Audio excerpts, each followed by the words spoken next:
Hi everyone, my name is George, and in this video I'm going to review a new dual narrowband filter SV220 from Svbony. I've collected more than 40 hours worth of exposure time on different targets over the last months using this filter, and now it's time to share first impressions.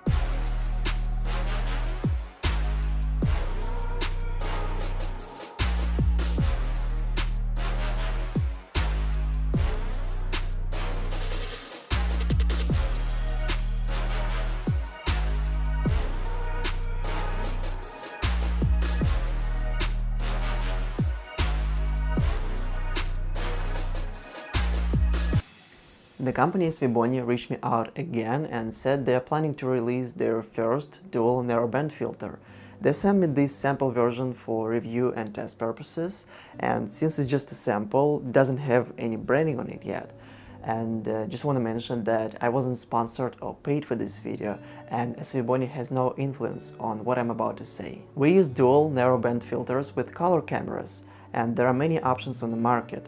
All these filters have the same purpose, which is blocking most of the light of the visible spectrum and passing the light just at a specific wavelengths. And usually there is hydrogen alpha and oxygen 3. As a result, we can take much better and detailed pictures of different deep sky objects such as emission nebulae, planetary nebulae, supernova remnants, and in some cases those filters also work for galaxy capturing, where we can reveal some nebulosity in the galaxy structure. Capturing using a dual narrowband filter allows you to reduce the amount of light pollution that you get in your images, and there is artificial light pollution that comes from city lights and also natural light pollution such as the moonlight. As a result, you can take pictures of deep sky objects using narrowband techniques, even though you have a one-shot color camera. The new filter from Svbony passes the light that is emitted by hydrogen alpha and oxygen 3, and the SV220 has really narrow 6nm band passes for each wavelength. On the screen you can see how the graph of this filter looks like.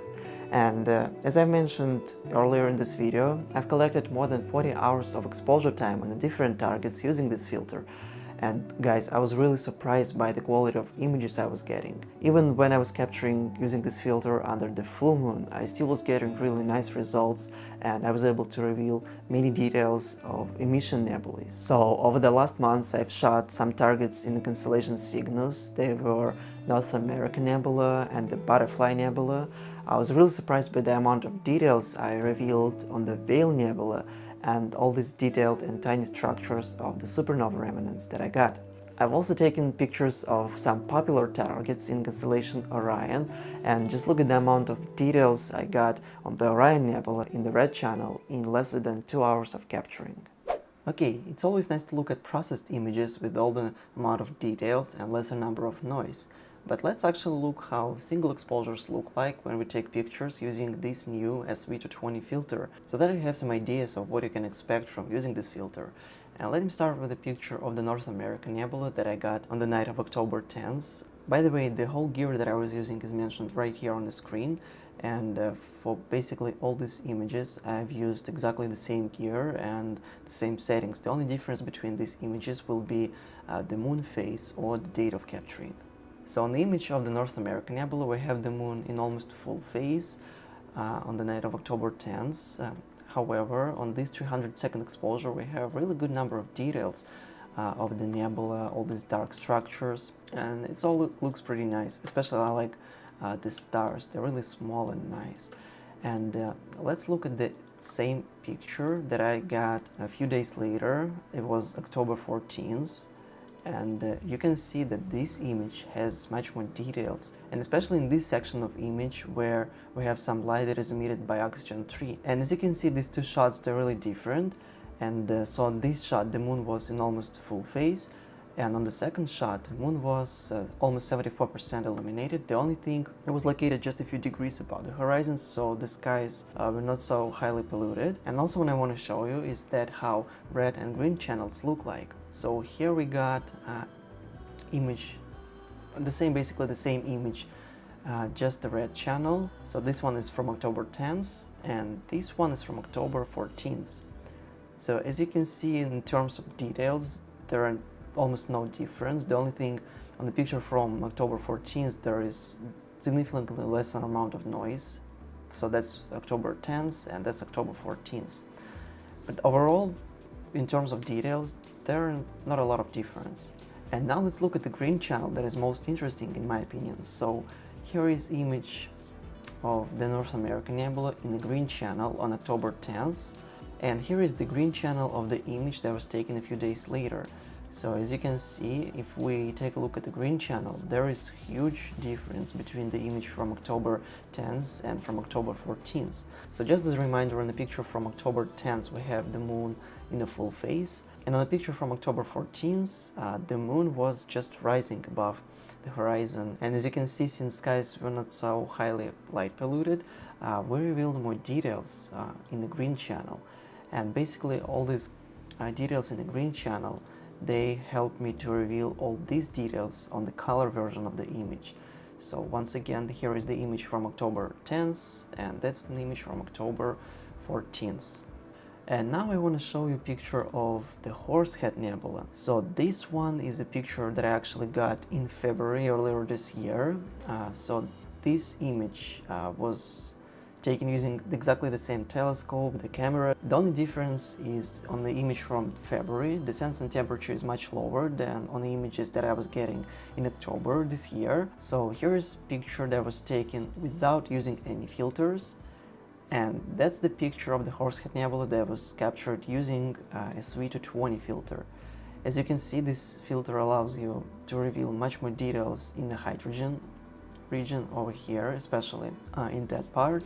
The only thing I wouldn't say that this comparison would be fair, because the image that was captured without filter was taken under the sky with a moon in almost 73% illuminated phase, and the image with SV220 was captured when the moon was 70% illuminated.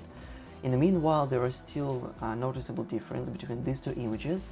And also I have a picture of the Horsehead Nebula that I captured in February using ZWO dual band filter.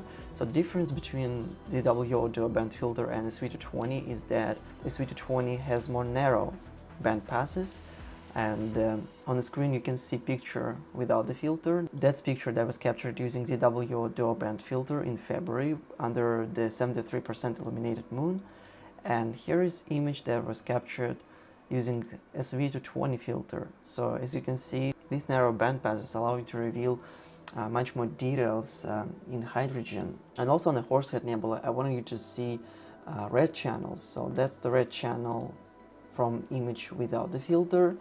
This is a red channel with the image that was captured using ZWO dual band filter. And here is image that was captured using the new SV220 filter. What do you want to consider before getting this filter? So first, since SV220 allows just a small amount of light to reach the camera sensor, it may be challenging to set up the focus of the telescope correctly and frame your targets. Button of mask might be really helpful if you want to set the focus correctly, and in some cases you might want to take a few seconds exposures just to make sure that your telescope is in focus. Talking about targeting your object, I personally use plate solving to point my telescope to any target that I want to, and the only challenge that you still might face is to making sure that the orientation of the camera is set in the way that you'd like, and you might still need to take some extra test exposures that make sure that orientation of the camera is set correctly. As many different dual narrowband filters, SV220 produces some halos around bright stars, and these halos are noticeable in the blue and the green channel. And actually this effect is pretty common for the filters that pass the light that is emitted by oxygen-3, and luckily in the most cases these halos can be removed in Photoshop. I haven't tested it, but I think that this filter is too strong if you have a DSLR camera.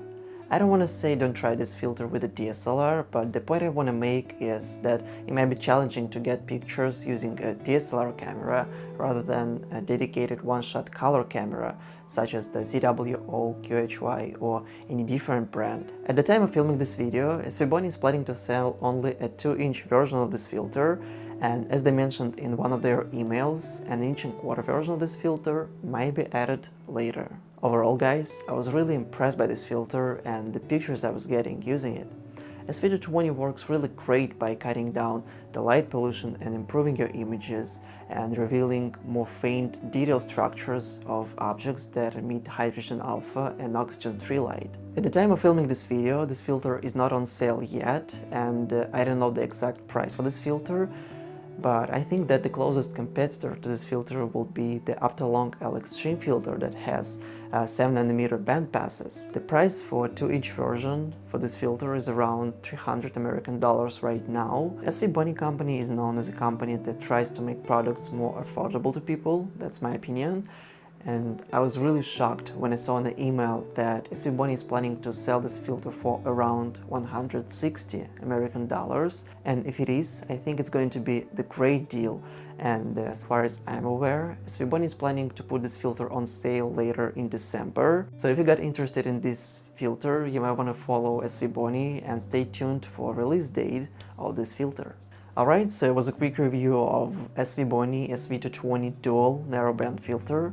I really hope that you enjoyed watching this video and it helped you to get some ideas of what you can expect from using this filter. If you like this video, please hit the like button, and also don't forget to subscribe to my channel if you like the content like this. In the future, I have some plans to take some deep sky images using this filter and my reflector telescope, Skywatcher 150 PDS, right here, that is much faster than my 80D telescope.